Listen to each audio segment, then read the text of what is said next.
Eddie, how are you today, sir? Yeah, doing all right for an old guy. Good. Well, listen, ladies and gentlemen, we'd like to thank you for coming back to this week's episode of The Couch Trip with your hosts, Bill Courtright and Eddie Reece, The Couch Trip Therapy for Everyday Life. Today, we're going to begin our series on relationship. Now, if you're anything like me, you hear the term relationship, it sparks maybe some awareness, maybe some understanding or an opinion or a definition. If you hear that someone's in a relationship, that certainly has a meaning or a context. And to the degree we interact with people throughout our lives and we look to experience as much of our humanity and the human experience as we possibly can, I believe that has a lot to do with others because, in my opinion, outside of one trivial exception, the world is made up of others, as far as I'm concerned. So, others, the concept of a relationship, and I would think, although Eddie's the therapist, I can't wait to hear his opinion, but I would think a lot of the reason people may go to therapy by themselves or even with others is a result of something they're feeling in regards to the most important relationships in their life, whether that be in their marriage or with a parent or loved one, or perhaps it's even at work. But relationships, in my opinion, are a pretty important part of our mental well-being, and a lot of what we experience throughout the scope and spectrum of mental health that we're here to learn. But it is my belief that that has a lot to do with how we interact with and how we experience other people. And with that, Eddie, when I say the term or the word relationship, from a therapist perspective, what's the first thing that comes to your mind? Well, like you said, if people are saying that, if a prospective client calls, I want help with my relationship, that they mean their romantic relationship. So that is a mainstay of counseling. My practice is very much geared toward helping people with their relationships of all kinds. And the number one relationship we have the most problems with is the relationship with ourselves. And notice I made that plural because we have all kinds of different parts of ourselves in our head. And if you listen to your thoughts for just a minute or less, you will hear those different parts generally in an argument. I want to eat pizza today. I don't know. No, I had pizza 2 days ago. We shouldn't be eating that much pizza. We need something healthy. And those are two different parts. That's not the same guy. Right? There's a guy that wants pizza. There's a guy that wants healthy. And then there's another guy that says, well, we haven't had Mexican food in a long time. So it's a group in here. And the relationship between all of those parts really determine more than any other thing in your life as to the quality of your life. If you're unhappy, sad, anxious, miserable, whatever, I'm going to wind up helping you as a client by pulling these parts into the open and having them have a conversation with each other. Because if you listen to your thoughts, each part only gets to say maybe one or two sentences, and then another part says one or two sentences. So nobody's listening. So we pretty much walk around all day with arguments going on in our head, and then we wonder why we're anxious and why we want distractions. If you had a room full of people and they're all arguing, that's what you'd want to do. You'd want to leave. So I teach people how to communicate in a way that I call it the kindness dialogue. It's really just kind of a rebranding of what therapists do anyway, but with a few little twists in it. But how to actively listen, how to have a communication that actually leads to connection more than separation. So you don't argue, you sit down and really listen to each other. And the goal being each participant can at some point see the other's view of the world exactly as they see it and then communicate that to them. And so it's through that process that we have better relationships, which is exactly the same thing I would do with a couple that's out here. I would teach them that same way of communicating, and that's how you improve relationships. Um, it's how you improve your life. And if you don't have the life you want, I can pretty much guarantee you that some part of that dissatisfaction is a dissatisfaction with generally multiple relationships inside yourself, with other people, with the environment, with culture, with something.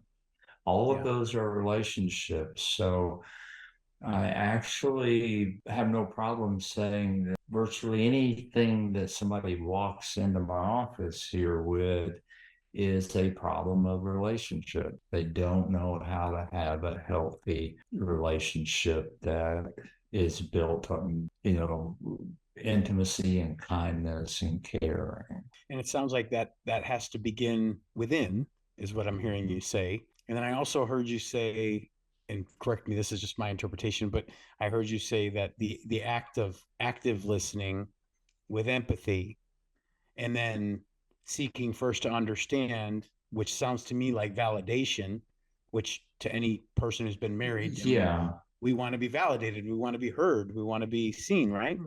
right. But the problem that couples have when they come in here, even if they know that language, they don't really want to be validated. They don't really want to be understood. They want to be agreed with. And so I have to show them that that's really what they're after, and that that's not going to work because they're not going to agree with you. But there are so many myths, and we can talk an awful lot about this, about romantic relationships. Like, we have to agree in order to be happy. Good luck with that. And I wrote something a long time ago that was about the people come together because of things they have in common and agree on. So we both like this. That causes you to feel close to somebody, but that's not going to sustain you. What will sustain you is being able to share your differences in a way that creates intimacy. So I disagree with you, and I know how to do that. We know how to do that in a way that causes us to feel close to each other. And so that's what it will sustain a relationship is, oh yeah, they believe that, they think that, they act that way. But I don't have much of an emotional charge in a way that makes me want to go and change that. I had a client today that she was upset at her husband because he, eats too much pizza. He's getting fat, and he said he wanted a pizza, and I told him absolutely not. You cannot have a pizza. So I mean, I'm going through the whole thing with her about you're telling him that you're in charge of him and what he eats, and well, I don't want to do that. Well, that's what you're doing, and that's not going to work. So there's that myth of they have to be like me in order for us to be a good couple. It's just not true. But you're still touching on empathy, you're touching on compassion and kindness. There is, Mm-hmm. I use the word validation, which may have been misapplied or No, no, inappropriate, but it's a proper word. It's just that most people don't really mean it when they say it. well, tell me more, please. Tell us more about, for those of us that are in a relationship that matters and that is important to them. Mm-hmm. How can we disagree without being disagreeable? How can we get to intimacy and true connection when we know that it's impossible to live in a fairy tale where you're going to agree and get along all the time? Well, you may know that, but you don't really know that. There's a Zen saying that those who know and don't do don't know. So if you go, well, I know my partner has different beliefs and everything, and of course they do. I mean, I'm not gonna find somebody that believes everything I believe. That would just be a clone. So yeah, I know that. Yeah, but you're not operating from it in a way that I have to learn to navigate that in a way that isn't me trying to control them, make them different, make them like me. All arguments are I'm right, you're wrong. We'll be okay when you agree with me, when you are like me. I want you to be like me. That's the argument, which is why arguments don't help. No, it's more like venting. Well, it's being manipulative and controlling, but no one sees it that way. I'm just trying to explain to you. No, you're not. And just is a great word. If you say just, you're arguing and you're being controlling and manipulative. Because you're attached to some outcome that you're trying to accomplish, Right. correct? Yeah, because when you go, I'm just trying to explain to you, you're not just trying to explain to them, you're trying to convince them that your way is the superior way and they should adopt your superior way because it's superior. Why wouldn't you? And your way is stupid. So Okay. So it's the adversarial approach, it trying to influence, I could see that being unproductive, certainly. And I could also see, when you rally around a common goal, or if you're trying, there's a mutual desire for something, some common outcome, you might kind of come to the same side of the table and look at this, like, how do we accomplish this? How do we solve this? How do we mm-hmm. get to this place where we're happy, where we're content? Mm-hmm. And I don't know if that's the right word, but Yeah, from my it's not necessarily happy and content. I mean, there's always the possibility that you come up with the third way. That's the Buddhists say. So it's not your way, it's not my way. It's something entirely different. Once we put our needs together and then become supportive of each other's needs, then that's a third way. the cooperative And way. cooperative and more and the word I like is consensus, that we Yes. both agree that this is a good idea rather than a compromise, which most people use. And I tell my clients, don't ever compromise, never, because if you're having to compromise, it is something that's really important to you. Okay. And if it's really important to you and you give up a piece of that, you're not going to be happy. So don't compromise, work toward a consensus, something that you both walk away and go, oh, that's good. I think that works. So I'm reminded of a saying I heard. I'm not sure who said it or where I read it, but it was, one convinced against their will is of the same opinion still. sure. And then you've not convinced a man because you have silenced them. Right.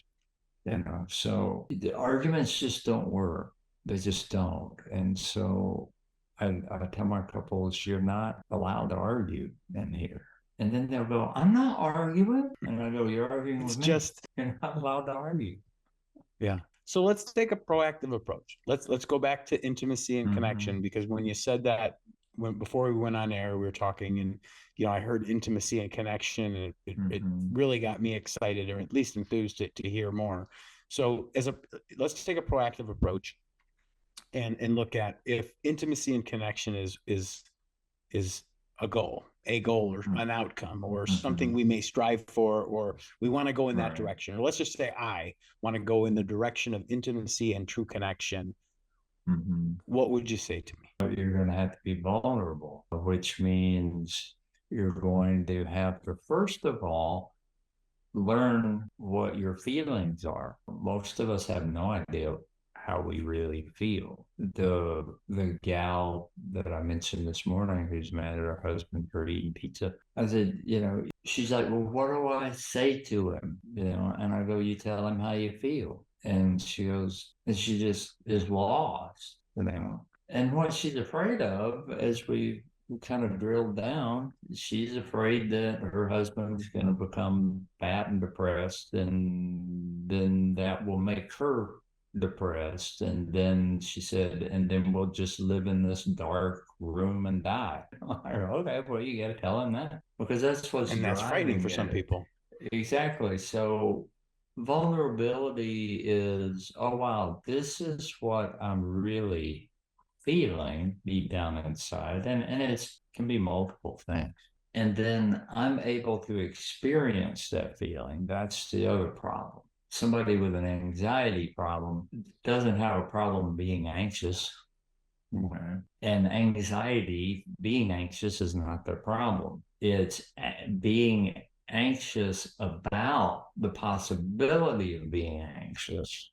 So afraid to be anxious. And so the way I treat that is okay, well, let's help you be anxious and know what to do. Because the reason you don't want to be anxious is because you don't know what to do with it. And it just gets really big and you freak out. You're uncontrollable. So have a panic attack. So it's teach you how to be anxious. So you've got to be able to feel your feeling, know what it is, feel it, share it as the feeling, and then have it validated, which is the other says, I see the world from your perspective, and the way you feel makes perfect sense. If you're afraid I'm going to get fat and depressed, and then that's going to make you depressed, and then we're both going to die. Of course, you're scared to go on me to eat pizza. That's brilliant. I mean, that is important. I think that was there's so much to unpack that just in that little bit of you talk about kindness as a pillar of decency, and it's so important. And I heard you just talk about compassion. You didn't call it compassion, but that's what I heard. So tell me if I'm out of line there. But there's this idea that through a vulnerable place, operating under the presumption that the person we're going to be vulnerable to will be compassionate, and if they're not, now we're going down a different road. Right. But provided that this is a healthy relationship and a loving relationship, and the person that you're being vulnerable to is kind, then I could see that breakthrough happen. However, what about those? We've talked about being attached to outcomes, and we've talked about expectation. So what happens when we're vulnerable with someone not having a good day, and the compassion isn't there, and the empathy isn't there, and the validation isn't delivered? We're likely to feel probably less than in that moment. Yes. Well, it's not a pleasant feeling, but if you're really a grown up, you know that people have off days. And if it's somebody that has been kind to you in the past and today they're not, it doesn't mean, oh, they don't love me anymore. It just means they're not in a place to hear it. And so you have to be forgiving. Yeah. Rather than, well, why can't you listen to me? I'm trying to tell you how I feel. I mean, then now you're arguing and you're shaming them and you're not being kind at all. And this brings up another point that everybody struggles with as they move toward becoming vulnerable is learning who you can be vulnerable with, and that's not an all or nothing thing. And if you think about the people in your life and you go, well, I have these people and I have this group of people that I'm close to. Okay. You don't have the same amount of closeness and vulnerability with all of them. And most people have no one that knows everything about you. And I've heard it said a lot of times. It's like, oh, well, I have all these different friends.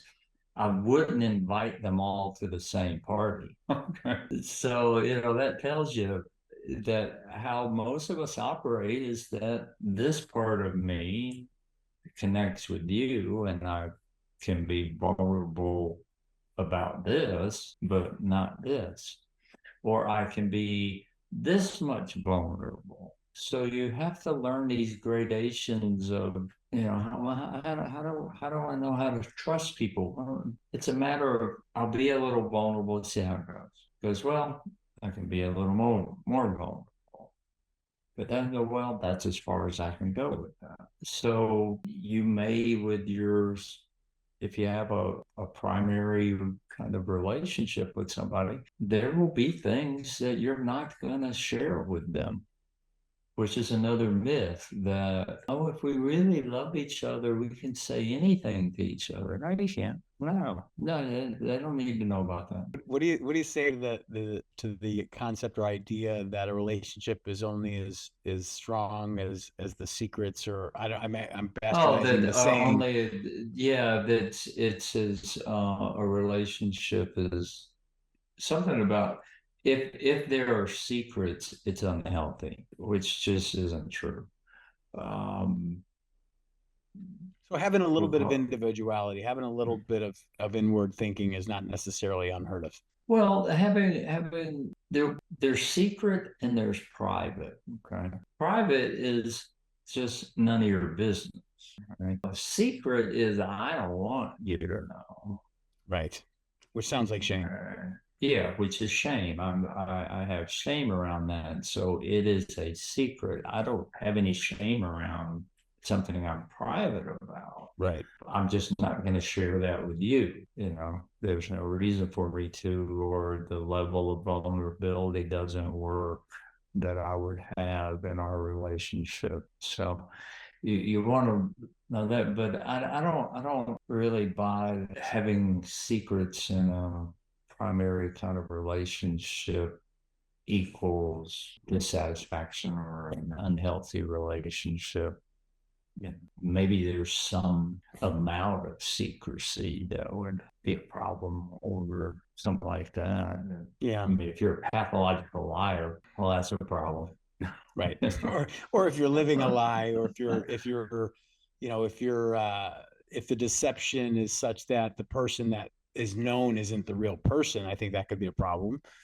But to the degree things are kept private, and you can live with yourself, I think that's important. And again, you're the therapist, but I think a lot of that, what's private, what's secret, has to do with, what am I willing to live with? What am I in the context of this connection and this intimacy, where does the line of what's private encroach upon what's not true? Like when does withholding the truth become deception and lying and that sort of thing? And I don't have an example in my And mind, but yeah, well, see, that's something that couples rarely ever talk about because, again, this myth, romantic relationships, oh, we wouldn't have any secrets, and if there are any secrets, then oh, then you lied to me about that. So our whole relationship is a lie. No, it's not. I didn't lie to you about all those other things. You know, a couple comes in, typically somebody finds out about an affair, and oh, how could I ever trust them? And I go, part of the problem that led to the affair is that you believe in this concept of trust to begin with. I recommend you don't ever trust anybody. And it's really not a big deal if you want to trust that they're going to not beat you. Okay, but what you're really talking about is how can I trust that the other will never ever do this again? And I go, okay, you tell me how that happens and how you can prove it. Because as soon as you throw that in, somebody has to be a detective. And you always have to check and you always have to ask and you always have to suspect. And that's not going to work. So don't worry about trusting them. And it doesn't mean your whole relationship's a lie. They're a good parent, aren't they? Oh, yeah. They're a good provider, right? Oh, yeah. They do the things around the house and a good business partner with you about things, and they're not stealing money from you, they're not beating you, you got a lot going for you. So it sounds like a really good relationship. And you want to throw it all away because they were naked with somebody else.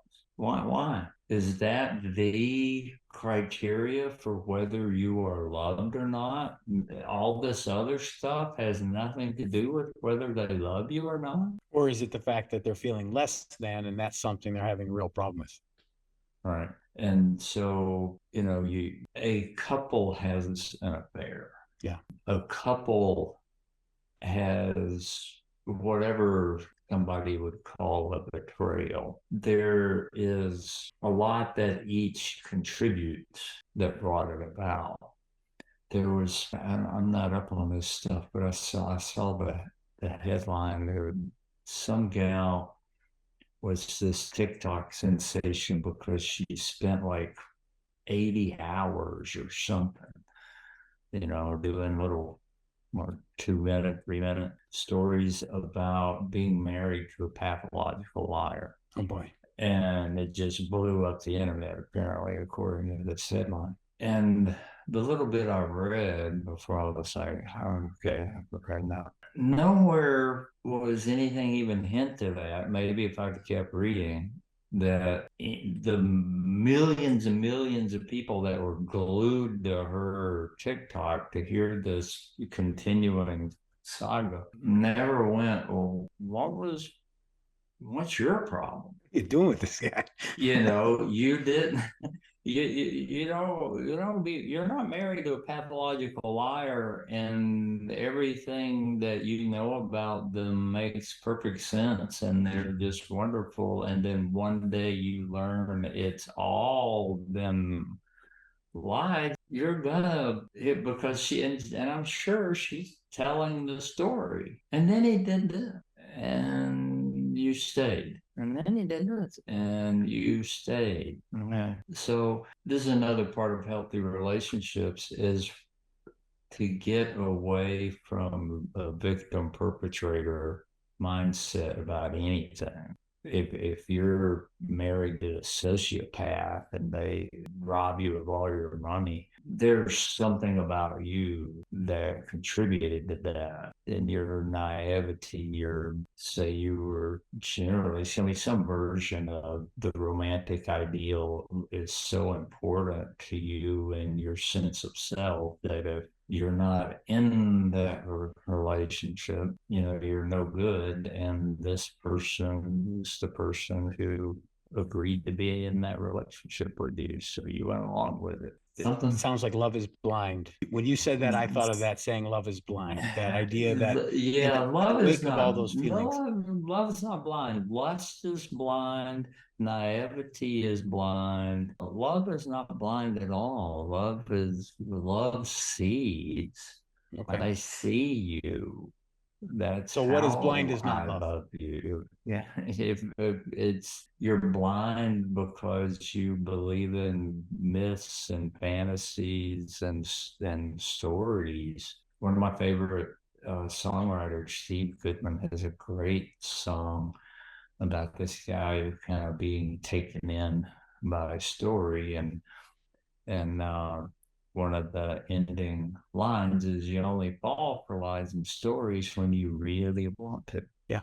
Yeah. So I'm not sure exactly where we're going with all this, but it's this idea that nobody's the bad guy, which is another piece of our romantic myth that somebody has to be the good guy and somebody's a bad guy, that somebody was betrayed and they betrayed me. No, they did what human beings do and you picked them. So there's something wrong with your picker. Well, I think this is a good spot because I think, as we said, this is a series on relationships, and I look forward to a future episode where we talk about romantic love and healthy romantic love in the context of what you mentioned as lust and naivete, and it made me think of the idea that what we look for we will find, and sometimes we're not seeing what really is because we're maybe rose-colored glasses looking for something, again, to your point, our opinion or our vision of what this is supposed to be, the fairy tale. Right. And all of a sudden the warning signs were there, likely. And how many times have you heard that from friends and family, when Oh you yeah. went when you went, full on go into the relationship, and everyone else was like, I knew that wouldn't work out, and you're the last Oh one at the party. yeah, yeah. We can do just about a whole episode on how to go about deciding that you're with somebody worth being with. I think that You would be a great know, episode, and we'll start with yeah. romantic love, and then we'll get into the Mhm. decisions that are likely going to present Right, themselves as you pursue romantic love. Yes. right. Because the way we go about making that decision is just dead wrong. That's what you call, Eddie, a cliffhanger. Ladies and gentlemen, this has been another awesome episode of the Couch Trip, Therapy for Everyday Life, with your hosts, Eddie Reece and Bill Courtright. We look forward to you. Listen, folks, please, again, if you like what you're hearing, you like what you're viewing, don't keep us a secret. Like and subscribe to the channel. Look for updates in your inbox as well as on your notifications for YouTube and everywhere you find podcasts. If you have any questions, if you have an idea for a topic you'd like Eddie and I to discuss, please put it in the comments below. We'll be more than happy to weave that into the future episodes. This is something that we absolutely love to do, and we feel like we're doing some really good work. So let us know your thoughts, and we'll continue to bring you this content on a weekly basis. So once again, on behalf of Eddie and myself, this has been another episode of the Couch Trip. Thank you very much for tuning in. Take care.